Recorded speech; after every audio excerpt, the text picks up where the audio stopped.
La raison pour laquelle les membres de la famille royale n'utilisent pas de nom de famille est simplement qu'ils n'en ont pas besoin. Ils ont des titres officiels à la place.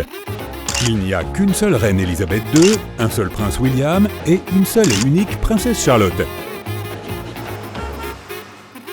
Pourtant, lorsque l'on doit remplir un simple formulaire d'enregistrement de mariage ou demander un visa à l'étranger, il y a toujours un champ obligatoire à remplir, le nom de famille.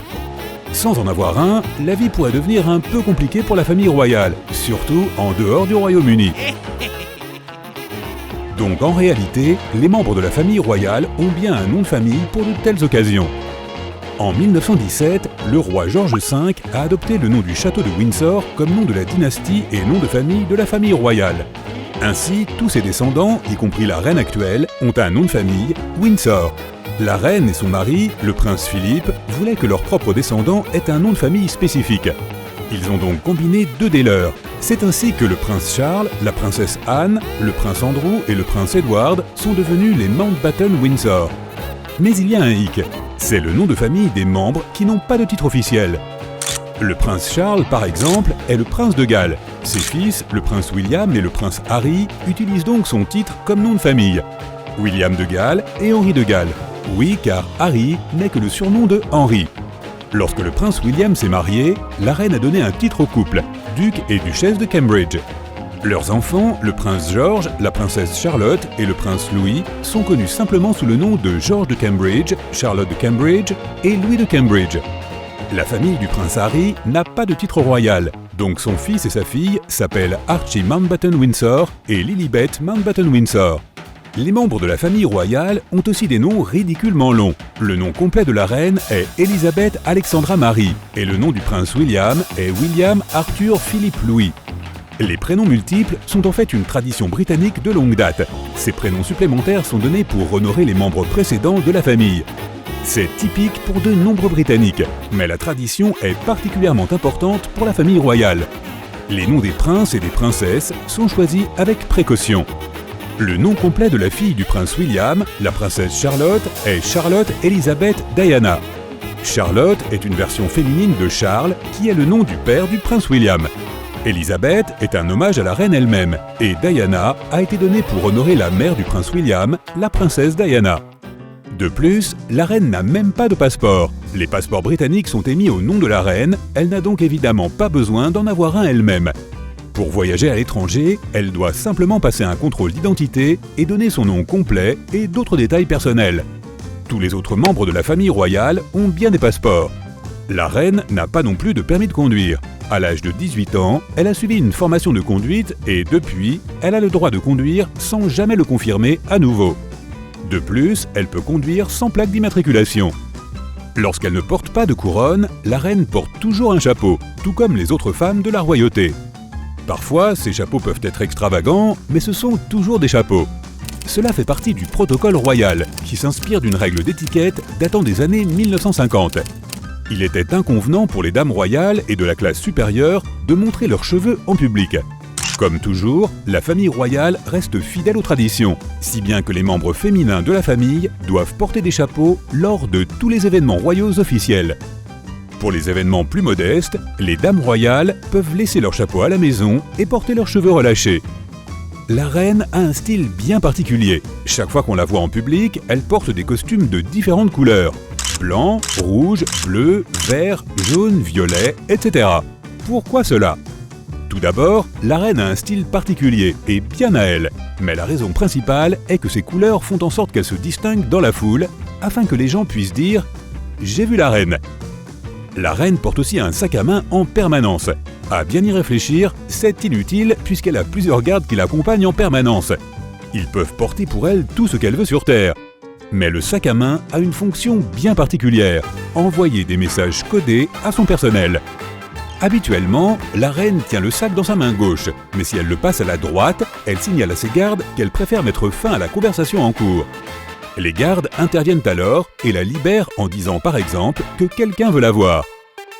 Si pendant le dîner, la reine pose son sac à main sur la table, cela signifie qu'elle veut mettre fin au dîner dans les 5 minutes. Il y a 2 raisons pour lesquelles la reine porte toujours des gants. La première est d'ordre hygiénique. La reine serre de nombreuses mains chaque jour et le fait de porter des gants l'expose moins aux microbes et la rend moins susceptible de tomber malade.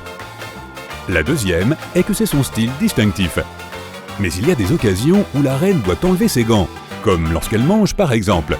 Les gants ne sont pas autorisés à la table du dîner. Il y a même une façon correcte de les enlever.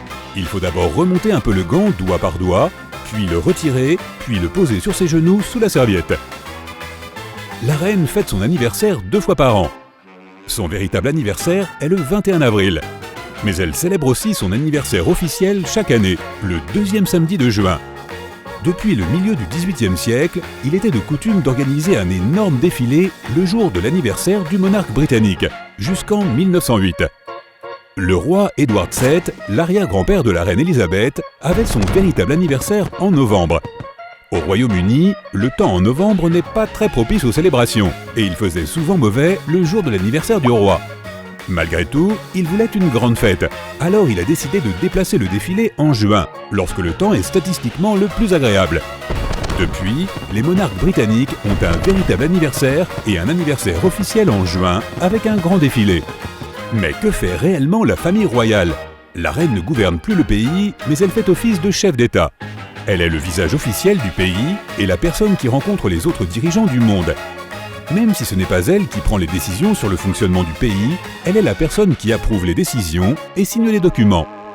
La reine est également engagée dans les services publics et caritatifs, et c'est là que le reste de la famille l'aide en assumant certaines des tâches.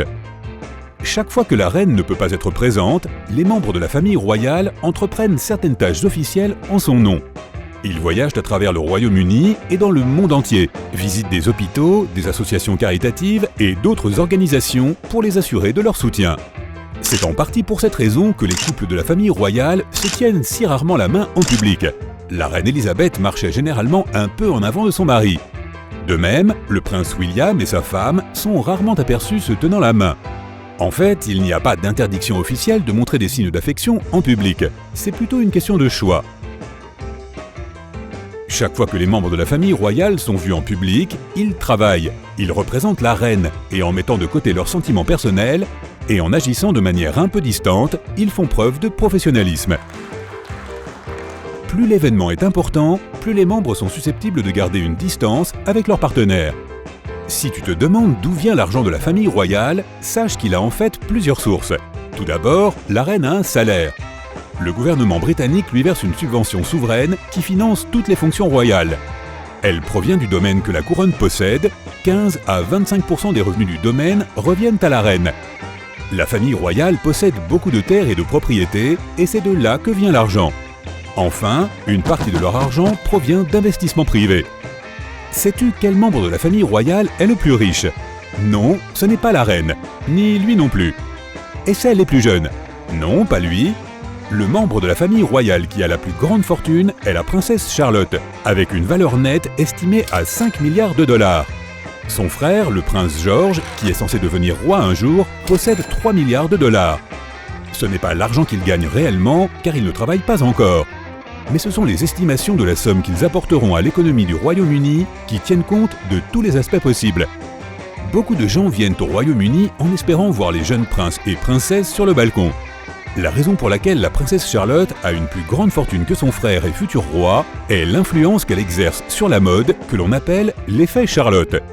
Tout ce qu'elle porte, toutes les filles britanniques veulent le porter, et les vêtements sont en rupture de stock en quelques jours. On prévoit qu'elle affectera l'économie bien plus que ses frères.